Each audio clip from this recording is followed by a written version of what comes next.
Weapons of War and Peace, FGM 148 Javelin.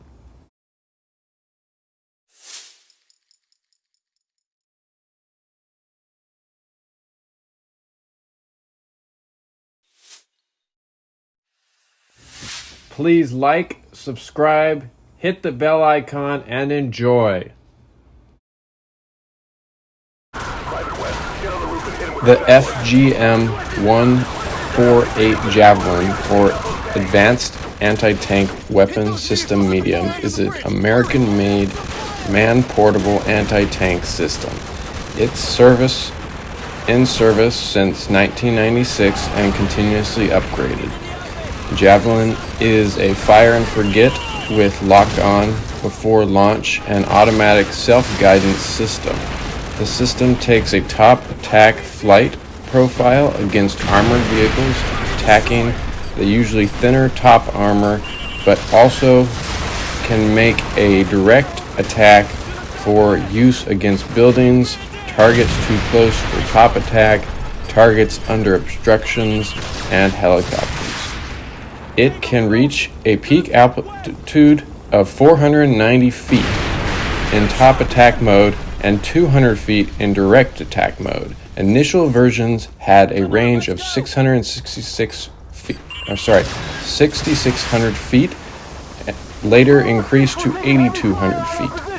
It is equipped with a imaging infrared seeker. The tandem warhead is fitted with 2 shape charges, a precursor warhead to detonate any explosive reactive armor, and a primary warhead to penetrate base armor. The missile is ejected from the launcher to a safe distance from the operator before the main rocket motors ignite, a soft launch arrangement. This makes it harder to identify the launcher, though backblast from the launch tube still poses a hazard to nearby personnel. The firing team may move as soon as the fire and forget missile has launched, or immediately prepare to fire their next target. In 1983, the U.S. Army introduced its Advanced Anti-Tank Weapon System Medium requirement, and in 1985, the AAWSM was approved for development. The AAWSM received the designation of FGM 148. In 1991, the first test flight of the Javelin succeeded. In March of 1993, the first test firing from the launcher succeeded. In 1994, low levels of production were authorized, and the first Javelins were deployed with U.S. Army units in 1996. The Javelin has been used by the U.S. Army, the U.S. Marine Corps, and the Australian Special Forces. In 2003, invasion of Iraq on Iraqi T-69, Type 69, and Lion of Babylon tanks. During the Battle of Depeka Pass, a platoon of U.S. Army Special Forces operators equipped with Javelins destroyed 2 T-55 tanks, 8 armored personnel carriers, and 4 troop transport trucks. During the war in Afghanistan, the Javelin was used effectively in counterinsurgency operations. Initially, soldiers perceived the weapon as unsuitable for counterinsurgency operations due to its destructive power, but trained gunners were able to make precision shots against enemy positions with little collateral damage.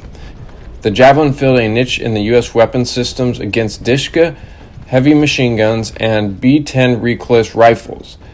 Weapons like the AT-4 and M203 grenade launcher were powerful enough, but the 300-meter range was insufficient.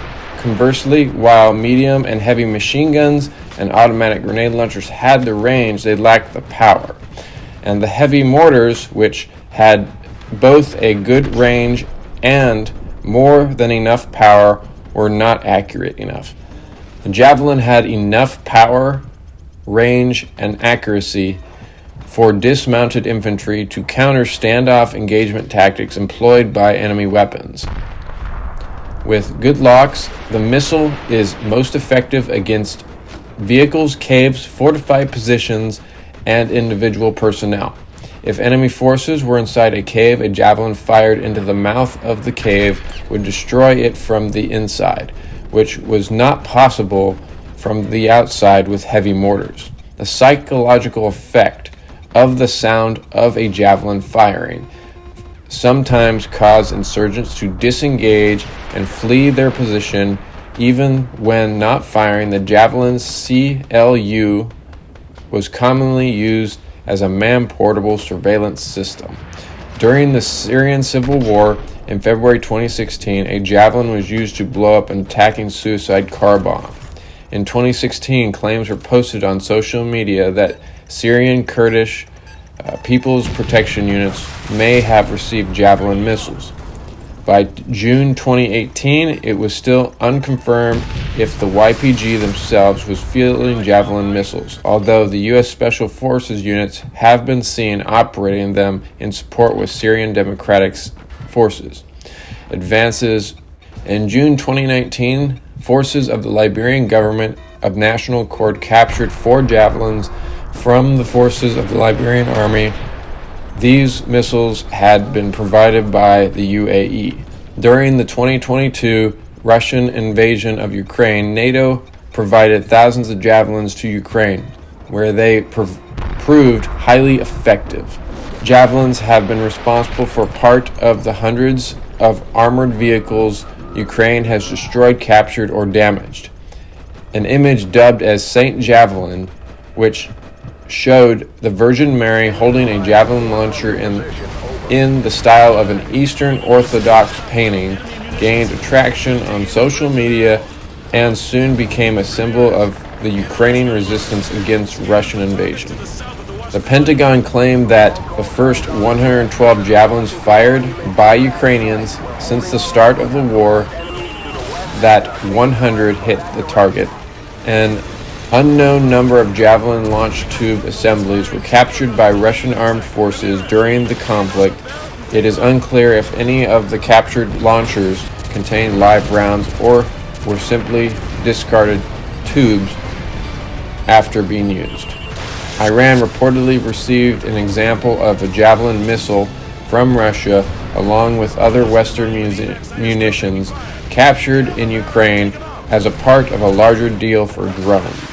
In a commentary from the Center of Strategic and International Studies, concerns were raised over the U.S. stock of Javelin missiles. According to CSIS, the U.S. had used close to one-third of its Javelin missiles. 7,000 have been supplied thus far, with the United States buying Javelin missiles at the rate of 1,000 a year.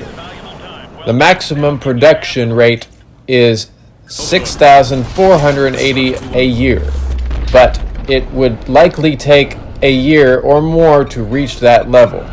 Orders take 32 months to deliver, and the report concludes that it would take about 3 or 4 years to replace the missiles that had already been sent to Ukraine. The missile production rate could be increased greatly with a national procurement effort. On May 8, 2022, Lockheed Martin CEO stated that Lockheed will nearly double the production of Javelins to 4,000 a year. Additionally, Ukrainian officials estimated that up to 500 missiles per day were being used in the early days of the war.